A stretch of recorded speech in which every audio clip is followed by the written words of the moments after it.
I'm not going to do Good Morning Vietnam. Why would you do that, Colin? Why?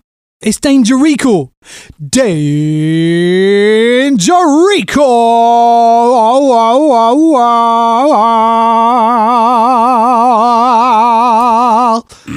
How you doing? I'm Colin. I'm going to be your host for this episode of Danger Recall, where we're talking about 28. No Man Away. I've got a few guests with me today. I've got Dan Thompson. How you doing, Dan? Hello, Colin. I'm doing great. It's still rainy outside, but I'm having a good day. Happy to be here. It's raining. It's pouring. The old man is snoring. Oh, dear. And I've got Ross Harmston with me. Hello, everyone. How you doing, Ross? Yeah, I'm good. Your intro reminded me of the 1995 FIFA on the Mega Drive, where when you score, is just a really obscure reference, where when you score, you can press this little button that goes, goal, goal, goal, goal, goal, goal, goal, and then you can have these fireworks that go off as well. Was it the best football game? We'll talk about that in a moment after I introduce my next guest, which is Scott Besgrove. Well met, knave. I'm looking forward to every episode where you have to do these different fantasy. I like knave. I might call people knave more. What ho, knave? It's sort of like, is he a mate? Is he challenging you to a duel? You know, it's so cool. Banter, medieval banter. Oh. I like bite my thumb at you. You bite your thumb at me, sir. Us, sir. Yeah. I mean, that's dangerous at the moment. You shouldn't put your thumb in your mouth unless you've washed your hands right now. Make sure you sanitize. I sanitize my hands at you, sir. Have you seen in America they've got it's so funny. So they've allowed people to go back to stadiums and stuff, and instead of kiss cam, now they've got sanitizer cam, where a sanitizer is on the screen and it squirts anti-bac onto these people, and they have to react as if they're getting squirted with antibacteria. It's so weird, and it just looks so weird if you look at it on YouTube. It's just so odd of people just going like recoiling at getting squirted by a massive sanitizer bottle. That's a Japanese karaoke club level of weird. That is, all right, America. That's a weird thing, because people will be obligated, obviously, because they're like, I can't be seen to not be enjoying the sanitized thing, so I must revel in the moment. They've let us into stadiums, and obviously being squirted with hand sanitizer will stop this thing going around this stadium. Of course it will. So I must act like I will ride around on the goo to maintain my ticket at this sports event that was necessary to our survival. Wow! I just love that it's not even a real sanitizer. It's just an overlay on the camera it's not actually anything there. Wait, so they don't actually get the medical benefits of being squirted with antiviral stuff? No. It's literally it's an overlay on the camera. Well, you know, where the heart comes on the camera, when you're supposed to kiss each other. It's the same thing. It's just what? Yeah. Have you not been to an American football game where? No, of course I haven't been to an American football game. There's been a global pandemic, and I live on a different continent. The rest of us didn't have that 1 week where we were really into American football like you did, Ross. There's a kiss cam. So they make people kiss and they squirt people with fake sanitizer. That's dystopian, man. Is this in 2077? Is this in Cyberpunk 2077? It feels like a Black Mirror episode. Yeah, so they have a kiss cam in you go to a baseball or American football, and they have they go around the crowd and they pick two people, and they may be related or they may just be sitting next to a random person, and they have a little heart round them and everyone, and they see it on the massive screen, and everyone's like kiss, kiss, kiss, which is weird because you're like, well, this is my mum. This is weird. Yeah. What have you gone with your sibling? It's a weird thing, man. We don't understand it. I've seen an excellent one of those where it focuses on some guy and a girl he's definitely not with, and he leans in to kiss her and she decks him. Amazing. So yeah, they just replaced that with a hand sanitizer being squirted on people, but it's obviously not there. They've just got to react to this thing on the screen where they can see a sanitizer being squirted on them. Yeah, that is so weird. I can't get so that. Weird. It's weird and wrong. I am not over it. But do you know what? Like, that is America. Go home. Like, geez, that is weird. But to be fair, you know, we have all kinds of fake stuff going on in this country, so I'm not going to judge. Mate, we've got Morris dancers. Do you know what I mean? Morris dancers are a valued and treasured cheese rolling. Cheese rolling is that steeped in history. How dare you? Like that's not a recently invented fake filter on the screen convincing people that they're healthy when they're not. Like outraged. Queuing. We've got weird things like spotted dick. You know, we're such a weird country, man. We are. Yeah. Well, some of the traditions we have. So weird. Yeah. Well, maybe we'll do an extra. What? Sorry. Caber tossing. That's Scottish. Yeah, caber tossing. Yeah, but British. Anything good? That's it. That's the classic English thing to do. Anything good that comes from Scotland, they're British. Anything bad that comes from Scotland, they're Scottish. That's what English people do. Andy Murray. Just yeah. We've got at least another year of them being a same country. Yeah, and then they're gonna up off. Fair play. Listen, Home and Away. Let's talk about that. Yeah, Home and Away. Is this a pun on Home and Away, Dan? I can't remember the words to the Home and Away theme tune. You say we belong together. You and me forever and ever. What they say. We can't sing at the same time because we're on Zoom. Oh my goodness. Yeah, Home and Away was an Australian soap which was big in the UK. I'm not sure. I think it was one of these shows that was never really big in Australia. I think it was only big in the UK, and it was in the sort of in the 90s. It was like the GoBots to Neighbours Transformers. Yeah. Big up very much Harold so. Bishop. Yeah. Big up Harold Bishop. Was Harold anyone Bishop's famous Neighbours, from man? Home and Away? Did anyone... Were there any big stars that came out of that Chris show? Hemsworth is in it. Chris Hemsworth is in it. He was. No, I'm joking. I've got no idea. He was in one of them. Chris Hemsworth was in. I think Chris Hemsworth was in one of the Australian soaps. Kylie Minogue was in one as well. Every famous, she was in Neighbours, man. Because the soaps in Australia work differently. They actually groom talent. Like if you're on a soap in Australia, you will become good and famous. What was that? There's been a slew of like quite successful Australian pop stars that came from Home and Away. Holly Valance.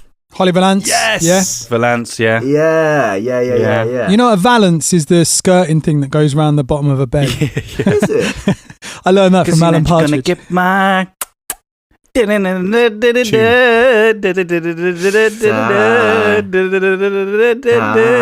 Because tonight you're gonna get my... Yeah. There you go. Wow. There you go. Kiss Kiss by Holly Valance. Didn't she do the other one? Didn't she do that? Baby, baby, baby. You are my voodoo child. I don't know. I feel like that was Girls Aloud.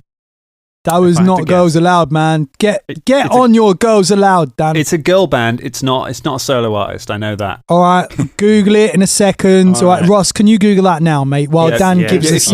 If you can just Google who did Voodoo Child, Ross. Voodoo Child is a song by Jimi Hendrix as well. What is the song called? I think it's called Voodoo Child, but I could be wrong. Just open Shazam and start singing at it, Ross, until I'll just mute myself. It doesn't work. It doesn't work. That's not how it works. It was by that famous girl band, the Sugar Mix Aloud. That one girl band that did all of those songs that are all the same. Daniel, have you got a thingy for this episode? A summary? I do, and I can also confirm Chris Hemsworth was in Home and Away. He played Kim Hyde. Good God. They are in every... There is not an Australian... Was Russell Crowe in it at one point? Probably. I'm sure he was. He's from New Zealand, though, isn't he? Is he? Yeah, he's a Kiwi. I thought he was an Aussie. Nah, everyone thinks it. No. I could be... Actually, am I wrong about that? Can you Google that for me, Ross, as well? He did... bloody Romper Stomper or whatever it was called. That was about... I mean, that doesn't necessarily make him Australian, but that seems like a very Australian film. Okay, I'll Google Russell. I'll Google Russell Crowe. I can't find Voodoo. Russell Crowe will kill you. Yeah, Russell Crowe will smoke a cigarette, come round to my house, swear at me, and beat me up. Yeah. Every time I look at Voodoo Child, it just comes up with the Jimi Hendrix. Obviously. Yeah, no, but I can't find this random version. Here we go. So Russell Crowe. Russell Ira Crowe, born 7th of April 1964, is an actor, film producer, director, and musician. Although a New Zealand citizen, he's lived most of his life in Australia. Right. Okay. So was he born in New Zealand? Was he? Yeah. Bloody hell! I didn't know that. Do you know I'm a New Zealand citizen? No, you're not. Yeah. No, you're not. Dual heritage. Yeah, I got dual heritage, man. No, you haven't. Are you serious? Yes, I have. Yeah, my mum was New Zealand. We've known you for like 8 years. What? I did not know this. Yeah, man. There you go. I'm a New Zealand citizen. You do look a bit like Flight of the Conchords. Yeah, you do. Everybody says it. Yeah, everybody says it. So, so is Carragher as well. Carragher's from New Zealand. Is he? Bolton's from New Zealand. Carragher's from New Zealand because he comes from Auckland. We haven't actually started talking about the episode, and that was my segue. 10 minutes in. I know we're let me see. I'm still looking up Holly Valance's discography. Anyway, let's not do that right now. I'll do it in a sec. I'll find it. Anyway, look, we've spent 11 minutes talking about Holly Valance and my dual citizenship and sanitizer. We spent 5 minutes on talking about games. And it's weird because the first note that I've written down is called The Old Football. I think because we start the episode, I go, did anyone watch The Old Football last night? And none of us watch football. So it was a bit of a joke on that sort of laddish kind of like, you have to be a lad to watch football. That's not, you don't need to be. It's like when James asks us if we want to watch the rugby with him. Or when Dan tries to get people to watch the Formula One, like we've all got a thing, we've all got a sporting thing, and the rest of us do not partake in. James broke my heart when James started messaging me and was like, what would you say your favourite Formula One tracks are? And I was like, I've got a new fan. And I gave him this essay about the best tracks in Formula One. He was just, he had me on Secret Santa and he was getting me like some track drinks coasters made and just wanted to know which ones to order, which was very sweet, but I was like, would have rather you'd watched a race with me. So it's a very boring sport to watch if you don't know. I'm surprised you don't play like Formula One games and stuff. Oh, I hate them. I hate driving games. I'm really bad at them. And they're famously difficult, Formula One racing games. Like you go out in like practice one, and they're like, okay, so your target here is to get P14, and you're like, I'm just pottering around at the back on this thing and just crashing into, because it's like I don't understand all the tech. I don't have the PhD I need to properly drive this thing. And they're like, oh, sorry, you're sacked. And I'm like, I didn't even do the race. Yeah, it's always that noise as well. It's like. Always does that in a driving game. You're like, oh, can't be bothered. I went to one once, Dan. I went to Silverstone once with my dad. It was a nice time. Really nice atmosphere. I was quite surprised by the atmosphere. It was quite festively, and it was summertime, and everyone's having a nice time. And it was a bit leery but fun. And there was like lots of like attractive people around having fun. And then we watched the race, and we saw like a blip. There was. No. Oh yeah, you wait. And that was it.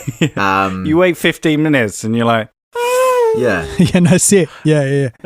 But next 15 minutes. Yeah, I guess it's a bit like cricket, isn't it? It doesn't really matter what's happening. You just get pissed. Yeah. It is like it's the most Dungeons and Dragons sport in that the more you understand about it, the more you actually enjoy. Like if you just go there completely, like if you sit down at a D&D table, not having. I want to see where this goes. That is the giant reach. If you sit down, I'm talking in terms of the complexity. If you sit down at a D&D table having no idea what D&D is, but and you sit down, you'd be like. And you're just given a character sheet. You're like, what is this? What are all these numbers? What does this mean? How do I roll? Like, it doesn't make any sense. And it's the same with Formula One. You like watch it like this makes no sense whatsoever. And when you understand it, it starts making sense and it starts getting more interesting. The more you know about it, the more you get from it. But it's such a hard thing to try and sell. That's why no young people watch Formula One. Why the group is aging out because it's really hard to sell to young people. We are building up to that racetrack episode in Absalom, aren't we, Dan? There's a Formula One bit that we're getting towards that you're right in. We're all going to have to get in carts. Listen, we need to get on this episode. Ross, you do a lovely impression of Winnie the Pooh, which turns out to be Marge Simpson. Homie. Still going. Homie. There we go. That's there you go. Dan, you mentioned... I've got a deep dive on this for you, Colin. On who?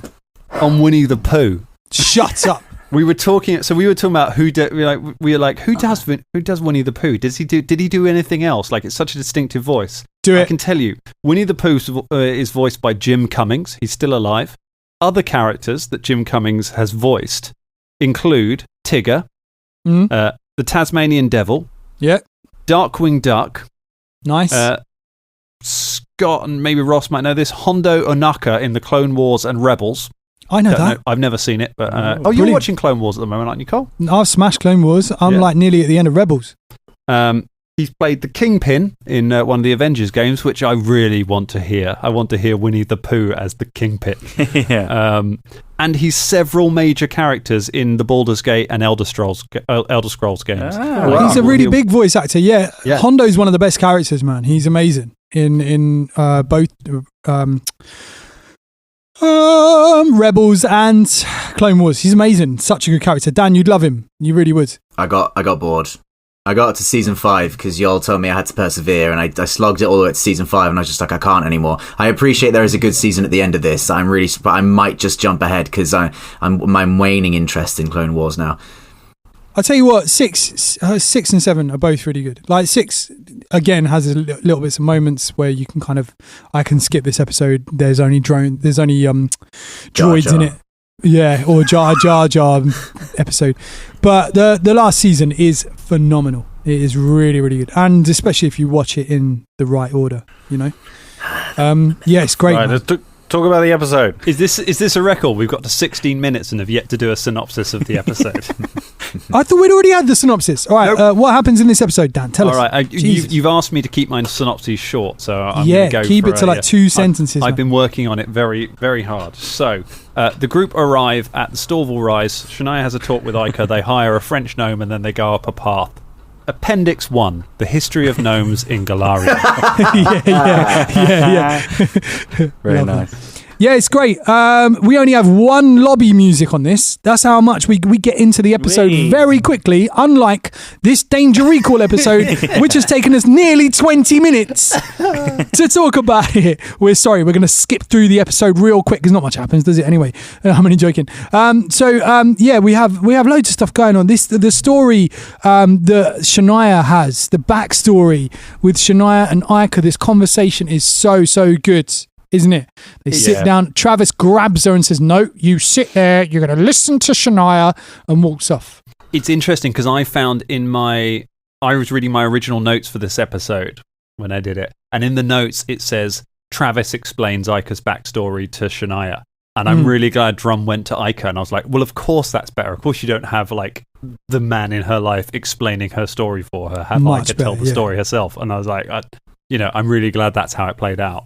I was really nervous when Drum did his story about his... Because I hadn't heard it. I knew that there was this missing child and things, but I didn't know details, and I certainly didn't know if there was a name for the child by this point. But it was the obvious question for Ica to ask, is what was the child's name? And I had to say it, and I was like... And I threw it to Drum, trying to read his face and trying to get... Because I was just like, please say he's got a name here, please say... Because...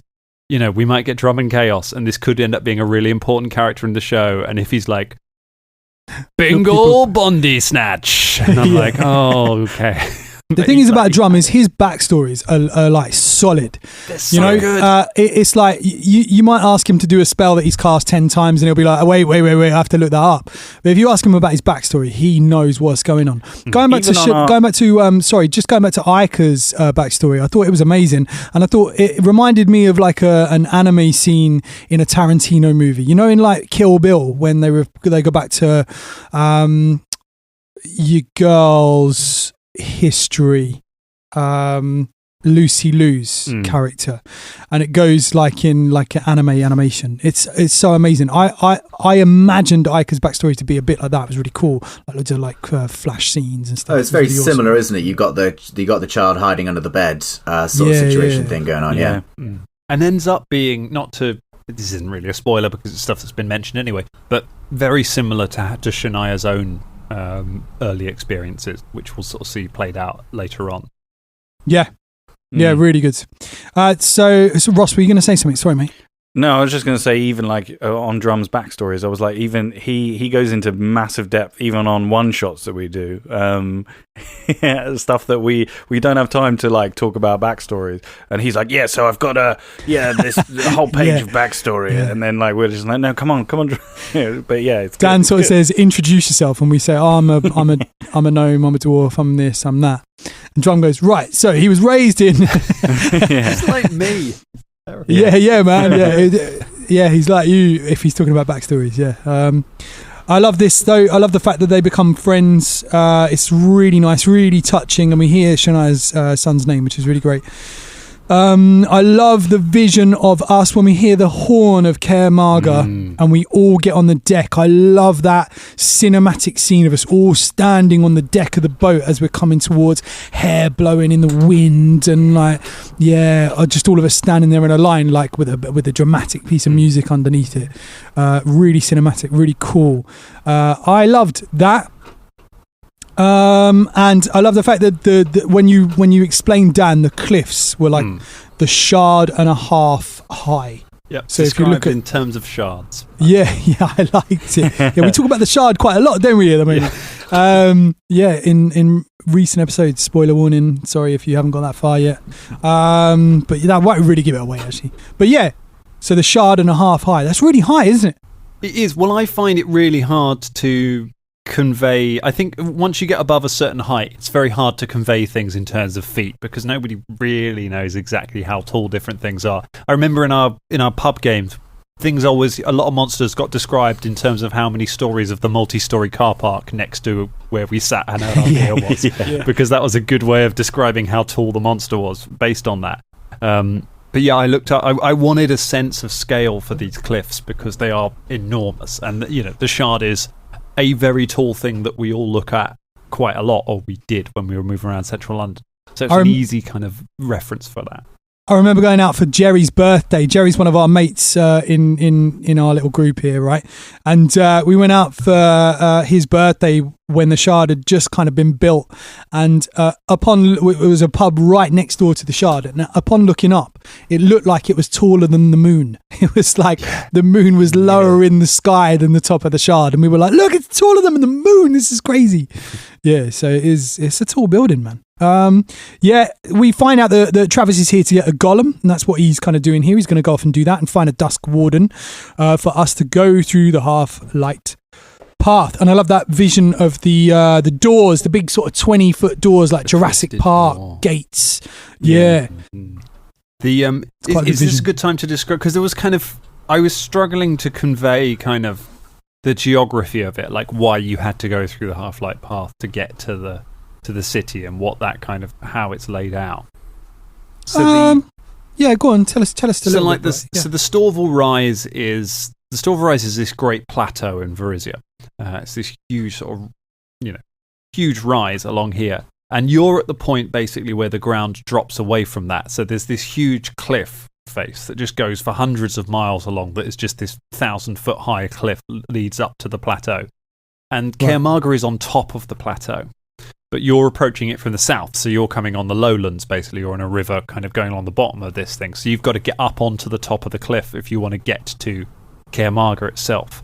And then there's a couple of ways of getting to it. You can either go to the Storval Stair, which is further along, where kind of the cliff peters out, basically, and you can kind of go up the long way around and then get up onto the top of the cliffs and enter the city that way. And that's kind of the safe route. But we heard in the last episode that's all flooded out at the moment, and you can't you can't get to that. Basically, it's not open. That route is too damaged.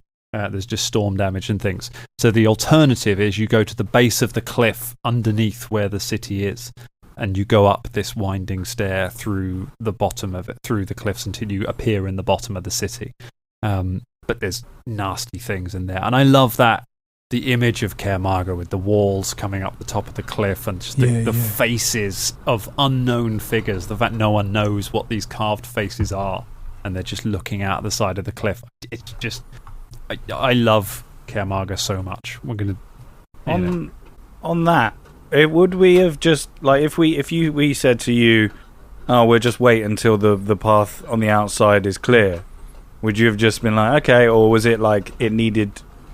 Also, how the hell do the other people get to the... I was going to say, I think we talk about it in a later episode, don't we, about how Kaer Marga's inaccessible. Like, how on earth do you get to Kaer Marga? You have to remember that it's not like... Kaer Marga's not like on a pillar that... we know. Like, there's the entire northern part of Varisia is to the north of it, and anyone coming from that side can just walk in, because you're already on the plateau. But if you're coming from the south, you've got this 1,000-foot cliff that you've got to get up before you can get to the city.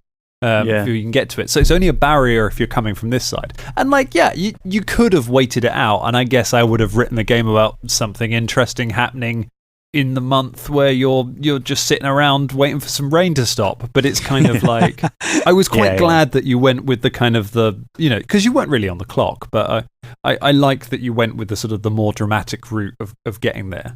It's more about that feel, isn't it? Like things you would do in a home game versus things you would do in a people-facing game. Like take the slightly more exciting and dangerous sounding route because it's going to sound better, rather than in a home game you'd be like, I'm going to try and not get everyone killed, so I'm going to be conservative and cautious in my play style. Yeah, absolutely. But we sort of we spend the night there, don't we? We kind of chill there for the night and wait until we can enter. And we talk about talking about Aika's powers, because that's very important, that nobody knows how powerful she is. We're going to take her into Kaer Marga against Travis's wishes and things. We're still going to do it. And it's dangerous for her to be so powerful and be in a place like Kaer Marga. So no more talking about the powers, and we say that we're going to now say orange bananas.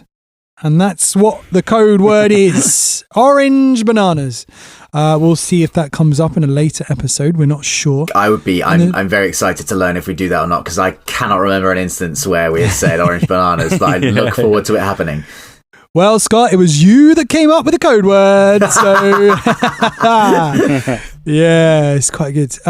Travis has found a guide as the ship sails off, and it's played by the Better Call Saul actor. What's his name? Jonathan Banks. Yeah. I think it's Jonathan Banks. I've got a note in my notes saying do a deep dive on him, and I didn't. I've obviously just gone to bed and thought, I'll do that in the morning, and I haven't done it. So I'm sorry. We'll do it on the next episode, maybe. He is a great actor, though. He's amazing. Yeah, he is really, Jonathan really Banks. And he was in Community. Yeah, one of the best TV shows ever made. Yeah, nice. He was also in Beverly Hills Cop. Yep, he was, and he's in Airplane. 48 Hours. Yeah. And Beverly Hills Cop. Yeah, and Beverly Hills Cop, one of the... it might be Eddie Murphy, I'm not sure which character, but they punch him in the face, he gets a bleeding nose, and he's kind of taken aback a bit. He's really good in that. Really, really good.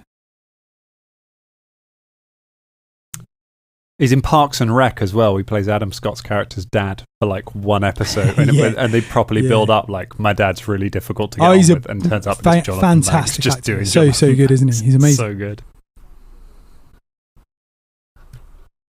Well, he's Chappie LaRoux is I pulled out my one note because Chappie LaRoux didn't have a lot. He had a stat block and he had one character note, which is Chappie LaRoux is a gnome dusk warden with a French accent and 0 time for their hijinks, and that was the entire character from there. But he's actually the reason that actor comes up is Chappie LaRoux is based on an actual piece of Pathfinder art. I think it's from the Game Mastery Guide for the gnome tunnel rat. But there is some artwork of a gnome with a pet badger who just looks so much like him, and it's a wonderful piece of art. And as soon as I saw that, I was like, well, that's an NPC that's going. Yeah, that'd be cool. That'd be cool. Thanks. I'll dig I love it. He doesn't out, take any crap, does he? Fulton mentions drunk, and he just grabs an ale and chucks it in Fulton's face. Yeah, he's like, respects the pass.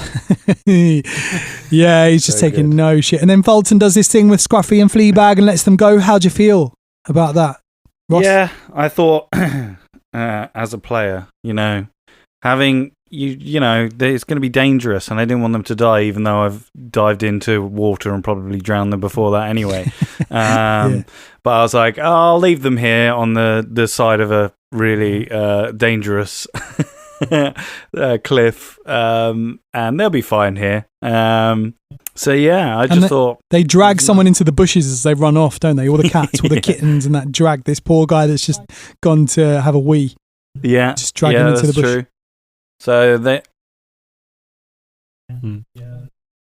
There have been a few more questionable additions to the Danger Club Justifiable Homicide Tracker in the last few episodes. So we had, weirdly, that we didn't mention a couple of episodes ago, I've credited I've credited Shania with Lily Fenn.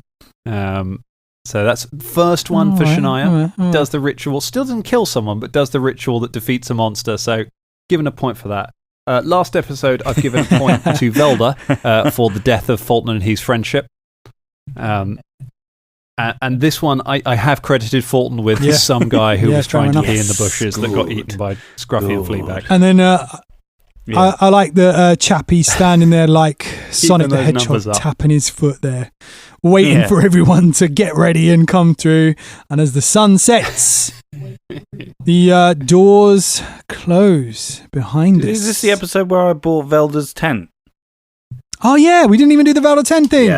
Yeah. I bought him a massive bell tent. He had to, he couldn't carry, so I bought it and I was like, oh no. Yeah. Where did you buy it from again? Just I some bought bloke. it from a guy, I think it was a seller. Did we reinforce the fact that there was a Boy Scout-esque gift shop before you went up the Half-Light path? Is that what? I think it was. Well, I think there was some supply because it's like a little tent. It's like a little mini town because they know people have to wait until the Dust Wardens are ready to go up. So obviously there's a few enterprising people that have opened a couple of stores to like you get a little store at the bottom of a mountain that's quite popular, that just sells a few bits and bobs to anyone passing by. But yeah, you bought the tent from an actual merchant who was there with his merchant carrot. He's from Katapesh, so he's travelled from the other side of the world to this kind of place, and then some dwarf bought his tent. And then it was too big for Velda to carry, so he just left it there anyway, I think. Yeah, it was too big. That was again me trying as Fulton to, mend the friendship, and he just shot me down again. Yeah. He did. He was very he was touched by the gesture in the end, actually. Yeah, it's okay because he says he was touched by the gesture, so that makes it fine. Yeah, he kind of walks away and he's got a little smile on his face when you say that they're friends. So, it's kind of nice. Listen, that's the end of the episode. The doors close. We're in the dark. Boom. I love that ending. Doors close. We're in the darkness. Boom. It's like that bit in Lord of the Rings when the doors. Drums in the tube. Drums in the tube. We have no choice now but to go forward. This episode reminds me of when we went up Scaffold Pike without Colin. We chose to do the longest route before we actually went up the mountain. And it reminds me of looking at the easy path that we could have taken up Scaffold Pike, but we decided to go for a 2-hour walk before, then go up the sheer cliff, me panting and puffing behind, and the only way we knew how to get back down was because I threw this stick that I found on the floor, and that was the marker which we knew.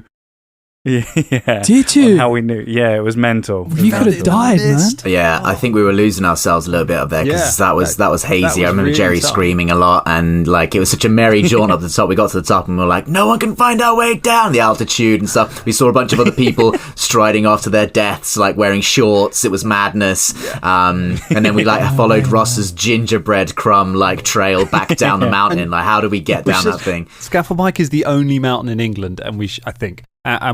We should say that it's the other side of it, the tourist side of it, is these famously easy. It's the most easy kind of wander up a mountain you'll ever have. So the version of the alternative, the equivalent rather in this game would be if you guys had started at the Storval Stair, or even started at the top next to the tourist entrance to Caermartha, and then gone back down to the bottom and gone up through the haunted passage just for the hell of it. That was what we tried to do. It's not a mountain either, is it? Scaffold Pike. It's a peak. It's like just a few feet or meters short of being classified as an actual mountain. Like, I think that's the deal. It's nearly. It's pretty much, but it's just off quite the official classification.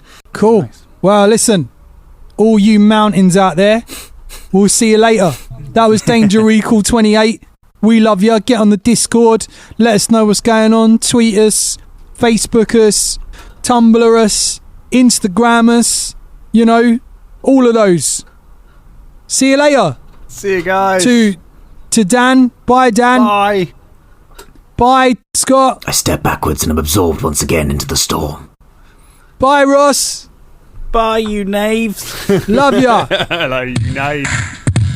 See you later.